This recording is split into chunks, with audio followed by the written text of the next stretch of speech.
मेरा सरकार से पहला डिमांड ये है कि सरकार हमें बताएं कि आज तक 1 रुपया भी किसी के खाते में नहीं गया। आज अखबार में सरकार की तरफ से थी कि 7,000 रुपया मैं भेज रहा हूँ। जहाँ भी सरकार का कम्युनिटी किचन था वो बंद हो गया। सिर्फ पप्पू यादव का कम्युनिटी किचन चल रहा है। अभी तक हमने 7 लाख पैकेट राशन भेजा है सभी जगह। 7 लाख सूखा राशन। सरकार हमें बताए कि आप सूखा राशन अभी तक कहाँ पर। आप एक दिन हेलीकॉप्टर से आप सूखा राशन देने का प्रयास किए, वो भी 6 दिनों के बाद। 6 दिनों के बाद आपका एक हेलीकॉप्टर क्रैश कर गया और फिर आपने सूखा राशन खाना गिराना बंद कर दिया। 32 लाख व्यक्ति प्रभावित है। आप कह रहे हैं 17 लाख। सर्वे किसने किया? गांव के भीतर कौन गए? गांव के भीतर, बांध के भीतर एक भी मवेशी नहीं बची, एक भी कच्चा घर नहीं बचा, एक भी टीन फूस का और भीत का मकान नहीं बचा, एक भी अनाज नहीं बचा जो पक गए, किसी के कपड़े नहीं बचे। और किसी को यह उम्मीद नहीं थी कि रात में पानी आएगा। सब बेफिक्र को सोए हुए थे। लोगों को लगा कि हम मवेशी को खोल देते हैं, मवेशी बच जाएगा, मवेशी बच जाएगा। सबने अपने अपने मवेशी को खोल दिया और किसी की मवेशी नहीं बची। एक गाय जिंदगी होती है, एक भैंस गरीब के लिए जिंदगी होती है। वो कल के दिन गाय और भैंस के बच्चे से अपनी बच्ची की शादी करता है, अपने बच्चों की परवरिश करता है, और वो गायब हो गया, वो खत्म हो गया। आप हमें बताएं, आप कोई अस्थायी समाधान नहीं निकालते। 5,000 करोड़ रुपया अगले बार जब पीएम आए थे तब घोषणा हुई थी, वो पैसा कहां गया? अभी जो घोषणा हुआ पैसा कि हम इतना करोड़ रुपया हम दे रहे हैं, भारत सरकार ने 3 दिन पहले घोषणा किया, वो पैसा कहां गया? वो किसके अकाउंट में गया? सरकार बताए कि भारत सरकार ने जो घोषणा किया वो आपको पैसा दिया या नहीं दिया, या दिया तो वो पैसा कहां गया? ये बताना चाहिए सरकार को। हमने सरकार से लगातार, मेरा डिमांड है 2 लाख रुपया का, कि हर बाढ़ प्रभावित परिवार में कोई आप चावल, गेहूं, आटा मत दीजिए। आप बाढ़ क्षेत्र घोषित करिए, चाहे अमोर हो, रोहटा हो, बैसी हो, बैसा हो, चाहे रुपौली हो, चाहे कुर्सेला हो, चाहे बारसोई हो, चाहे मनिहारी हो, चाहे बरारी हो। आप बाढ़ क्षेत्र घोषित करिए। नौगछिया हो, आप कोसी, सीमांचल, मिथिलांचल से लेकर के छपरा का इलाका, मुजफ्फरपुर, सीतामढ़ी, मोतिहारी, दरभंगा, 7 बांध टूटी है, एक नहीं। और हम 4 बांध पे जा चुके हैं। परसों कुशेश्वर में रात में गिरते गिरते बचे। एक भी जगह जनरेटर नहीं है, कहीं औरतों के लिए बाथरूम की व्यवस्था नहीं की गई, कहीं चापाकल नहीं है। लगभग जगह जनरेटर पप्पू यादव को देना पड़ा, लगभग जगह चापाकल हमने खरीद के दी। 46 9 दिए हैं अभी तक हमने अपने ऑन निजी फंड से। 46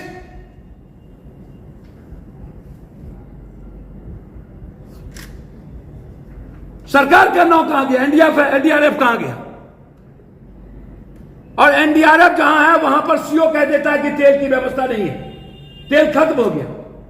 तेल लाने गया है, सरकार से परमिशन ले रहे हैं, तब तक आदमी मर गया, रेस्क्यू नहीं हुई। क्यों भैया?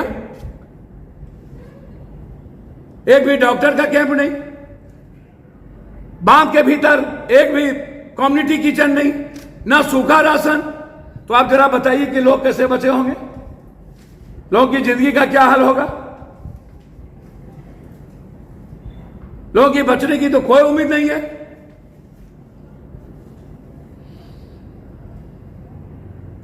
हालात अच्छे नहीं हैं। आपने पूर्णिया में कहां कहां कम्युनिटी किचन चलाया भाई? आपने राशन कहां भेजे? यदि 3000 आदमी हैं तो 40 आदमी को राशन भेज दिया। यहां जिला पार्षद है बैठे हुए, एक दिन जब पानी नीचे गिरने लगा तब कम्युनिटी किचन शुरू हुआ, और कम्युनिटी किचन 2 दिन नहीं चली, दूसरे लोगों को खाना नहीं खिलाया, बंद कर दिया, बिल बन गए। कटिहार की वही स्थिति, पूर्णिया की वही स्थिति, अररिया की वही स्थिति, मधेपुरा, सुपौल, सहरसा की वही स्थिति, किशनगंज की वही स्थिति। अभी जो डगरवा और भैंसी का इलाका पूरा का पूरा जलमग्न है।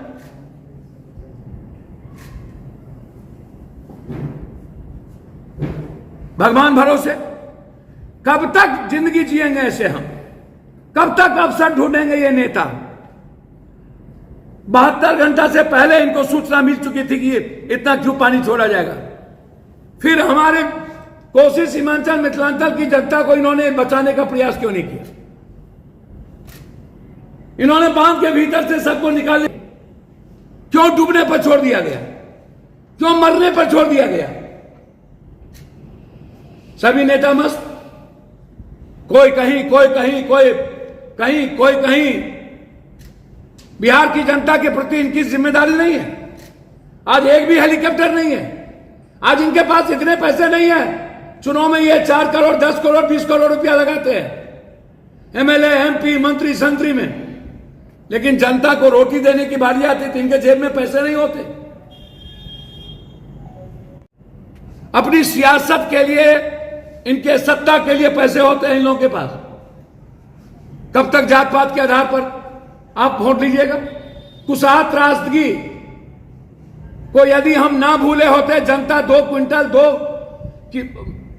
4 क्विंटल अनाज पर यदि जनता ना भूली होती, आज तक रिहेबिलिटेशन नहीं हुआ, आज तक फसल क्षतिपूर्ति नहीं मिली, आज तक जानवर क्षतिपूर्ति नहीं मिली, आज तक घर क्षतिपूर्ति नहीं मिली, आज तक रिहेबिलिटेशन नहीं हुआ, 10 का 10 दाद है, और हम फिर वोट ले लिए।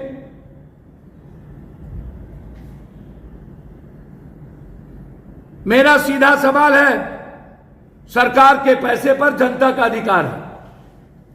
हम चाहेंगे प्रत्येक परिवार को 2 लाख रुपया बाढ़ क्षेत्र घोषित करिए। प्रधानमंत्री मुख्यमंत्री आवास योजना, यदि आपके नजर में 17 लाख हैं तो 17 लाख को आप मकान दीजिए, और फसल क्षतिपूर्ति की घोषणा करिए, आप लोन माफ करिए।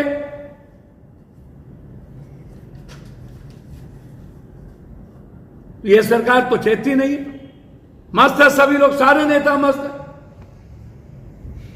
कोई नेता नहीं बचे जो मस्त नहीं है। किसी को मतलब नहीं है इसके डूबने से, मरने से, किसी भूख मर गए। हम कुशेश्वर जा रहे थे, दरभंगा के एक मोड़ पर नगर आयुक्त, एसडीएम, जीटीओ, हमने कहा ये हम किचन के खाना खाते, और जब उधर से लौटे, साथ खाना खाए, लौटे तो कम्युनिटी किचन बंद, लौटे रात में तो कम्युनिटी किचन बंद।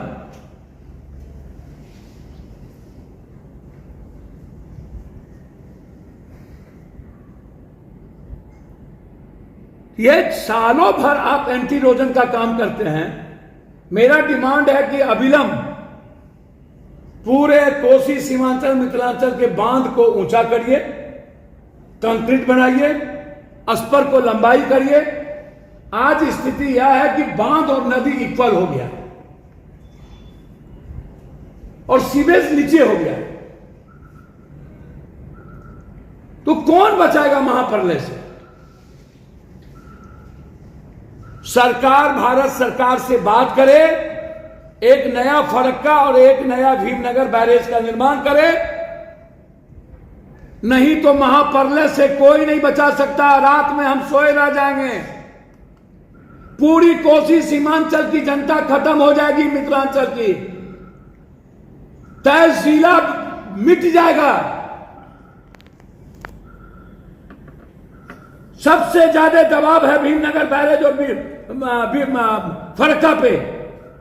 गंगा पहले से भरी रहती है और फिर नेपाल छोड़ देता है, तो हमको पानी जाने का कोई रास्ता नहीं है। 2.5 लाख से ज्यादा पानी हम नहीं ले सकते, आज नदी की स्थिति है। पहले 5.5 लाख की कैपेसिटी थी, अब 2.5 लाख की कैपेसिटी है, और पानी छोटा है 6 लाख। और बांध और नदी एक हो गई, सीवरेज नीचे है, कौन बचाएगा हमें? फसल की भी काफी क्षति हुई है। नहीं, फसल तो खत्म, मैं तो बोल ही दिया भैया, हम तो कह ही दिया कि फसल तो बर्बाद ही हो गई, कच्चा घर तो बचा ही नहीं रहने के लायक, उसके घर में अनाज नहीं बचे, लगभग जानवर फंस गए और आज तक सही राशन नहीं मिला। इसीलिए मैंने अकाउंट नंबर भी जारी कर दिया और मैंने एक हेल्पलाइन आपके माध्यम से लोगों को दे रहा हूं, 06454 315488, 06454 315488। ये मेरे ऑफिस का नंबर है, ये हेल्पलाइन मैं आपको दे रहा हूं पूरे बिहार को। मेरे अजय जी पीए का नंबर है 7903004031, 7903004031। ये अजय जी का नंबर है। पटना राजेश पप्पू जी 9334993504 93349935004। और हिमांशु जी ऑफिस सेक्रेटरी जो दिल्ली में रहते हैं, उनका नंबर है 6207084398, 6207084398। ये हेल्पलाइन है। आपको जहां भी बिहार में दिक्कत हो, आप इस हेल्पलाइन पे आप सूचना दें, हमारा आदमी आप तक तुरंत पहुंचेगा। हम लगातार सुपौल, मधेपुरा, दरभंगा, खगड़िया, पूर्णिया, कटिहार के इलाके में हैं।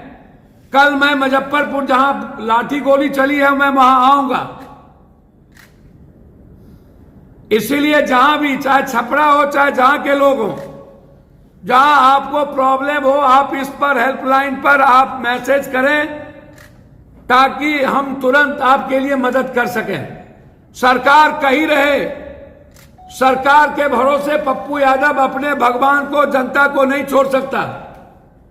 मेरे हर संपत्ति पर एक एक रुपये पर आपका अधिकार है। मेरे पास जब तक सांस है आपको भूख से मरने नहीं देंगे, ये मेरा वादा है आपसे। इसीलिए जहां भी जरूरत होगी वहां हमारा रिलीफ टीम आप तक हर जिले में है, वो पहुंचेगा। धन्यवाद, नमस्कार।